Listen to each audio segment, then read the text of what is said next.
we'll cut this through to where you're coming along with your portion of the trench. So that it breaks up the ground up here for you.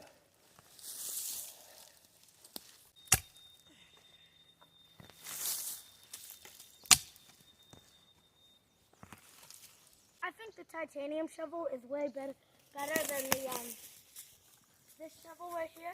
Yeah, that's the steel one there. Because it's like twice as much weight. Yeah, and I'm not using the big shovel. I leave that for my dad because I'm like 9 years old and it's kind of hard for me to get that big shovel working when it's like almost as tall as me.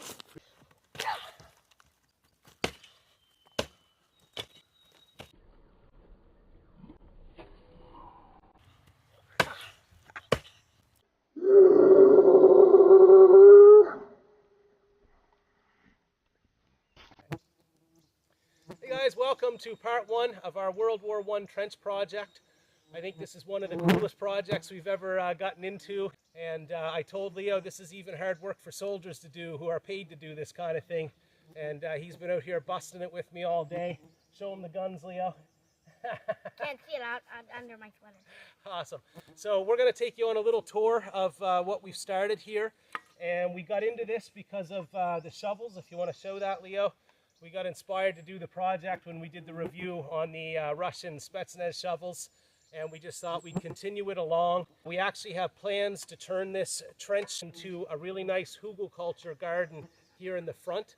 So we'll take you on a little tour of how we're designing this and landscaping it all out. And I think it's going to look really nice. It's going to give us a place to garden out of on the top and on the front section. And gives us a cool little pathway and fortress back in here. Okay, so this is a look at the front of our trench. We've built that mound up, and then using wood, we built up all along here, and we've got it running all the way around the front of this bank. So as we shovel out our trail and our trench in behind, we're going to take that soil and put it up here over the top, and we're going to level it, and then as this wood breaks down over time, it's going to feed the plants that we plant all up along here. You'll see eventually that this gets all filled in with dirt and is graded over really nicely and planted. So this is where we made our first cut with our little shovels in through here. Took the soil and put it up to build up the mound. And then this has since been planted with barley. It's starting to come up. And the barley is going to hopefully glue the soil into place so that we'll have a nice steep, well-shaped mound here. The soil's not going to erode in the rain and run off. We're going to have to do something on our walls coming in here, and I think we'll end up putting some corrugated metal or something in here to prop these up.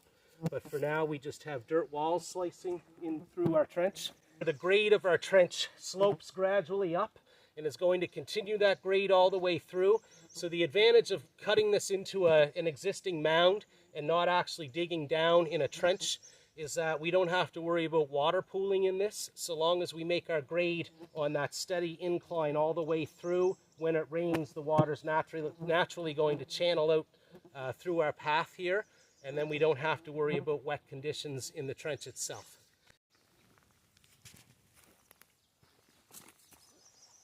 Here's a look now as we enter the trench, and we have our first little area here. There you can see the butt ends of all the sticks coming through the mound.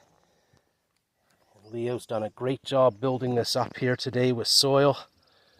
And over this way, we're going to make a turn now because trenches always do elbows. And we're going to come in through here and make that circle around there.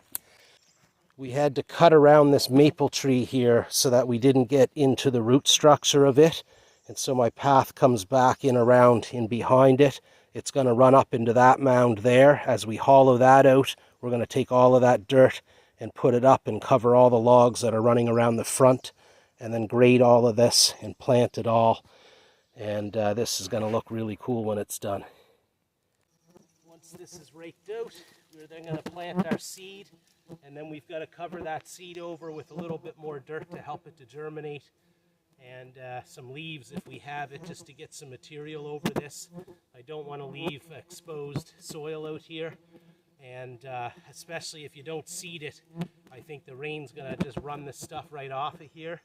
So we're hoping to put our seed down today, cover it, get it germinating, and hopefully therefore gluing this together before we continue and add another layer of dirt over the whole section.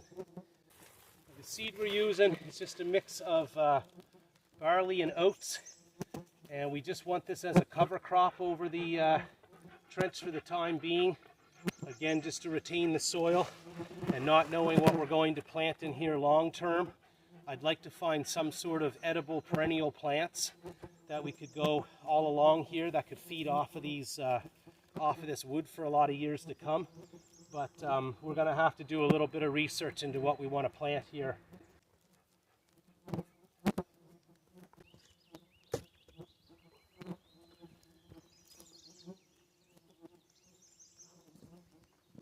I covered my seed in here with a little bit of dirt. I'm also just going to put a light layering of these leaves and stuff that I raked up. We're using a lot of straw and leaves and things over top of what we plant. So you just need to break up the soil and have your seed touching loose soil. And you put anything over top of it like straw and leaves or a little bit of dirt if you have it. And it tends to germinate and do okay. So I'm hoping the next segment that we show of our trench project, this is all going to be nice and green and solidified, and then we're going to come back in and try to fill in even more of this and landscape this all out better each time. Leo's going incognito because of the flies in here. Thank you for watching, guys. Like and subscribe. We'll do a follow-up to our project here. Leo's great-grandfather happened to serve in World War II and ended up shot in the neck on one of the beach invasions. Anyway, a lot of this stuff went on in the world wars, still goes on today in places like Ukraine, and we're just doing our little tribute, I guess, and putting the work in. See you later, camera. Leo wants to showcase his strongman skills here. 9 years old, one-handed, about to do a power lift, and the dog, of course, is in the shot.